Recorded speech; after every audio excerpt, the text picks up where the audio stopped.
Hi friends, இன்றைக்கி நம்ம வீட்டில் மத்தி மீன் குழம்பு. இது ஆக்சுவலி தாளிச்செல்லாம் விட்டாச்சு. இதை ஆஸ் யூஷுவல் எப்பவும் போல தான் நம்ம கடுகு, வெந்தயம், அப்புறம் தக்காளி, வெங்காயம், மிளகாத்தூள், புளி எல்லாமே போட்டிருந்தேன். கொதித்து ஒரு 10 மினிட்ஸ் போல் கொதிக்க விட்டுருந்தோம்.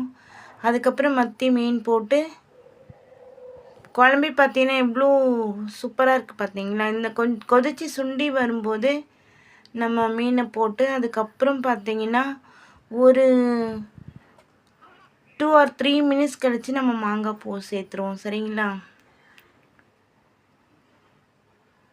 மூடி வச்சிடலாம். மூடி வச்சுட்டு ஒரு ஜஸ்ட் ஒரு 3 மினிட்ஸ் கழித்து நம்ம மாங்காய் சேர்த்துக்கலாம்.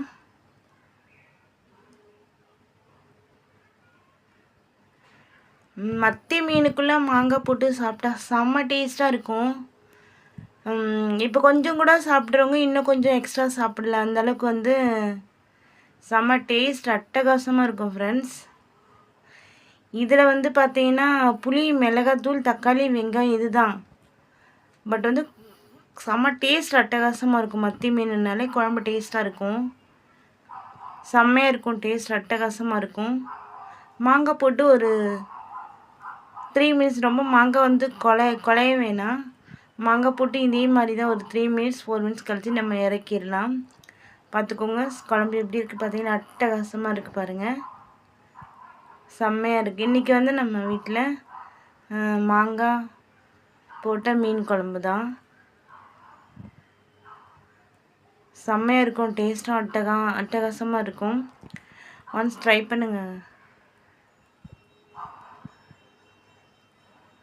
செம்மையாக இருக்கா. இப்போ பார்த்தீங்கன்னா இந்த ஸ்டேஜில் நம்மளுக்கு ஃபிஷ்ஷும் வந்துட்டுருக்கும், மாங்காவும் நல்லா பாயில் ஆகிருக்கும். குழம்போட டேஸ்ட்டும் அட்டகாசமாக இருக்கும். நமக்கு சுட சுட சாதத்துக்கூட மத்தி மீன் குழம்பு வச்சு சாப்பிடும்போது அவ்வளோ ஒரு டேஸ்ட் செம்மையாக இருக்கும்.